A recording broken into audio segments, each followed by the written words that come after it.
Hello, नमस्कार, आदाब, सत श्री अकाल और अस्सलाम वालेकुम। मैं मोहम्मद अहमद काज़मी लेकर आया हूँ आपका पसंदीदा कार्यक्रम नज़र दुनिया पर।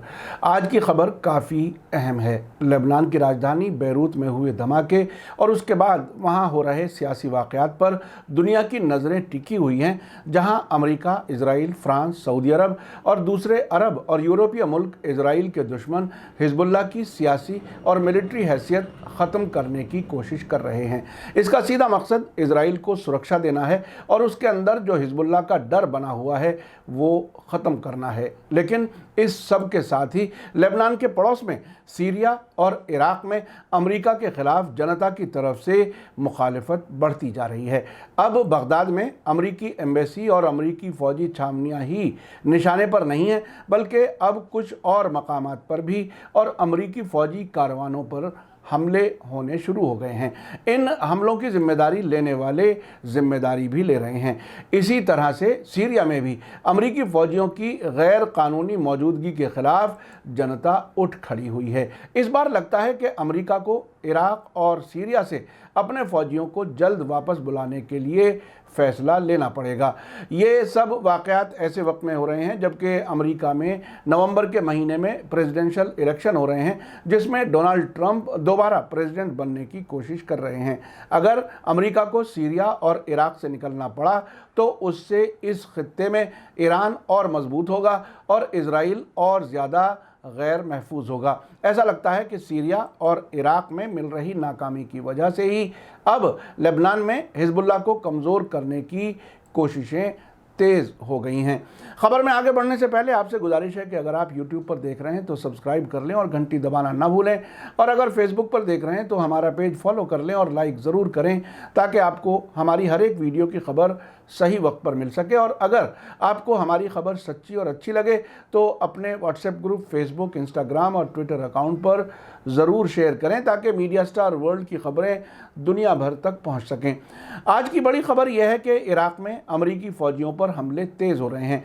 पिछले 2-3 दिनों में ही बगदाद के ग्रीन जोन में, जहां अमेरिका समेत कई मुल्कों की एम्बेसियां हैं, काट्यूशा मिसाइल से हमला हुआ है। इसके अलावा बगदाद के नॉर्थ में ताजी फ़ौजी छावनी पर भी हमला हुआ है और तकरीबन साथ ही साउथ इराक़ में कुवैत बॉर्डर के पास, जो कि इराक़ के बसरा शहर के नज़दीक है, वहाँ अमरीकी छावनी पर भी हमला हुआ है।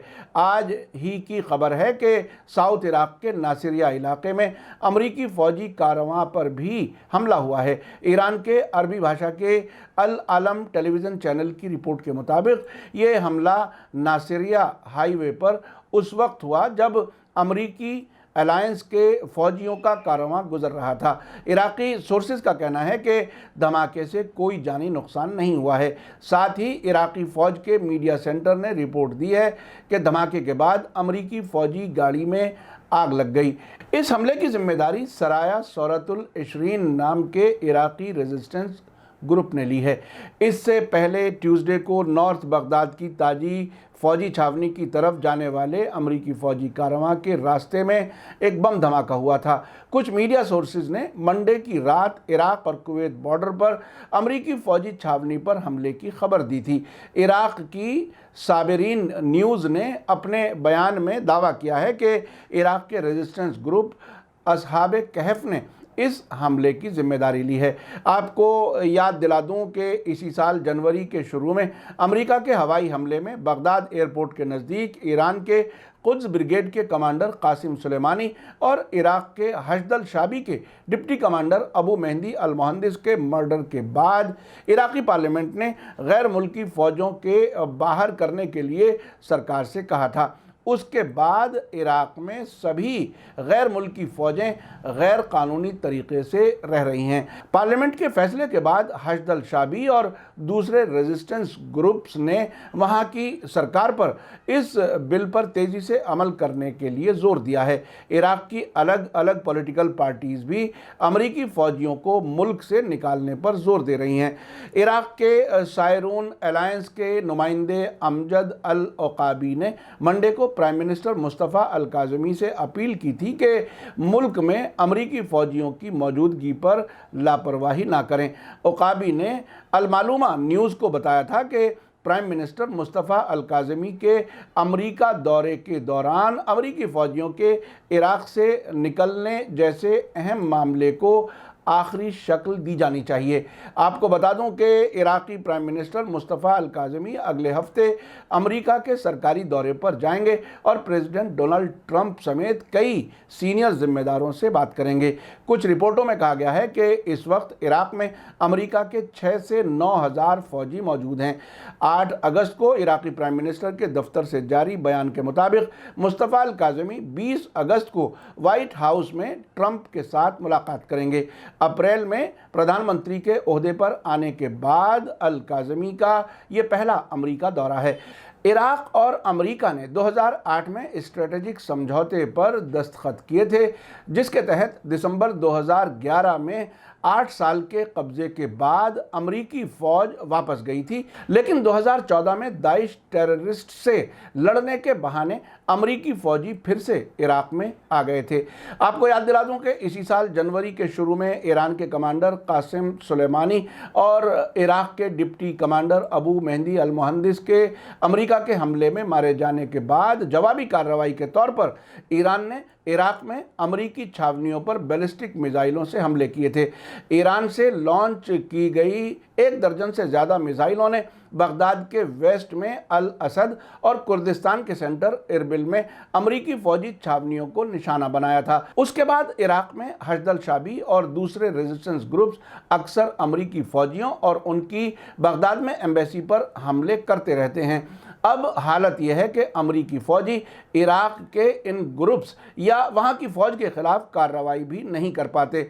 एक बार बगदाद में हशद शाबी के दफ्तर पर एक सरकारी एजेंसी के ज़रिए छापा मारकर कुछ लोगों को गिरफ्तार किया गया था, लेकिन दबाव बढ़ने पर इराक़ी सरकार ने गिरफ्तार हुए लोगों को फ़ौरन छोड़ दिया।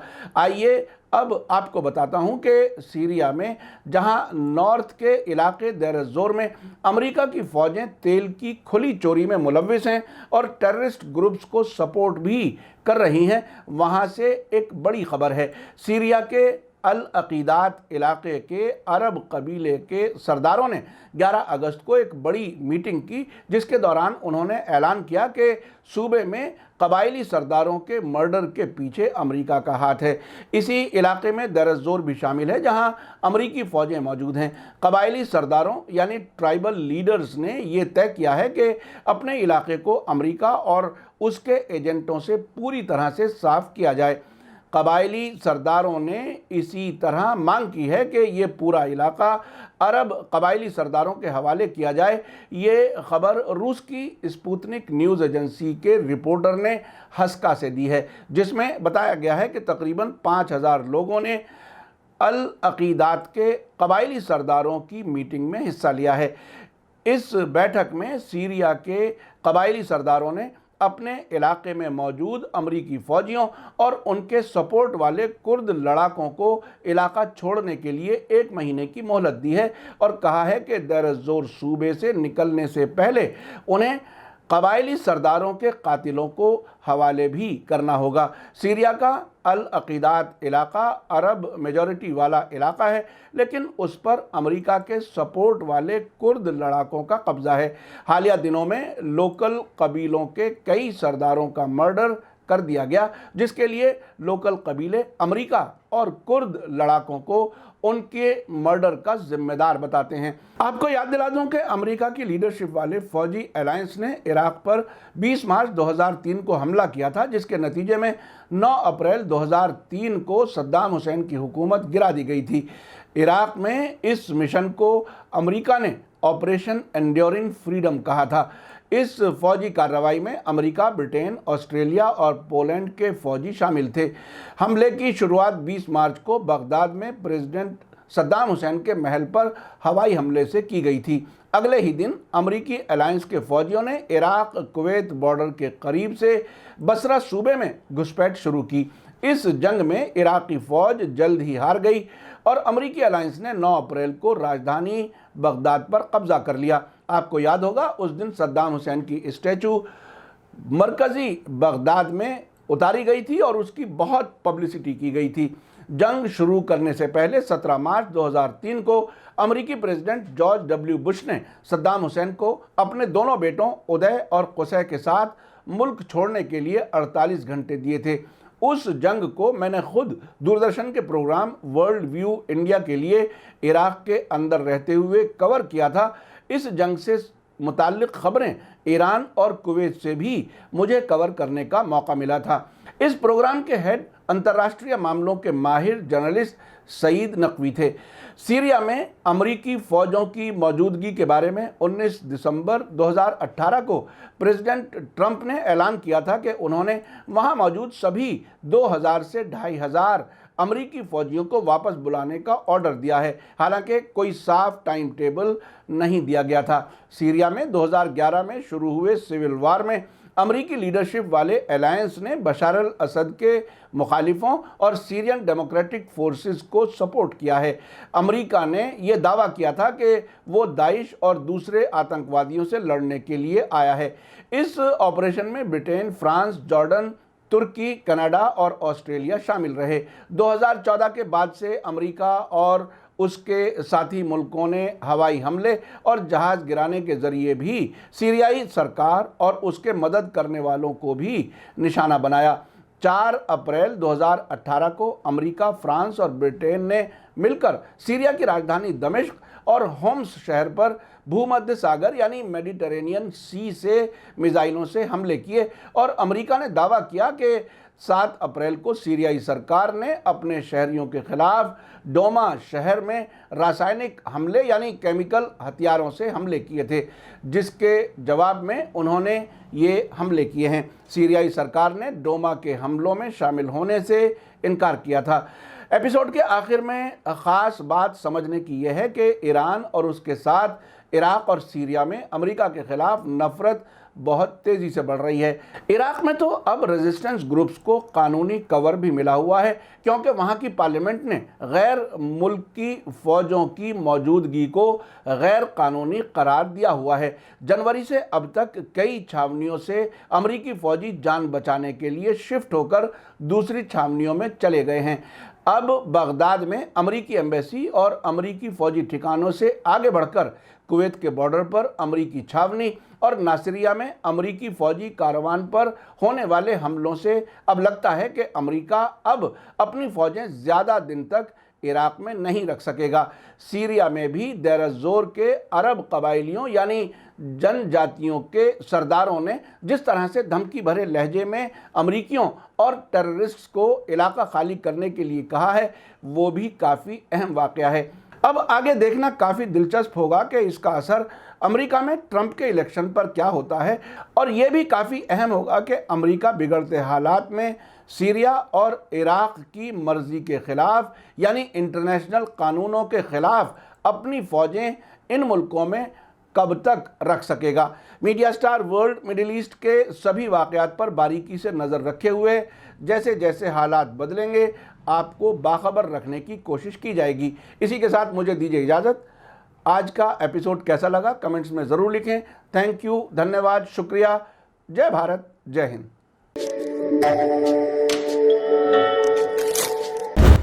मीडिया स्टार वर्ल्ड के और वीडियो देखने के लिए हमारे चैनल को सब्सक्राइब करें और सीधे नोटिफिकेशन पाने के लिए बेल आइकन दबाएं। और अगर हमारी खबर सच्ची और अच्छी लगे तो अपने व्हाट्सएप, इंस्टाग्राम, फेसबुक और ट्विटर अकाउंट पर ज़रूर शेयर करें।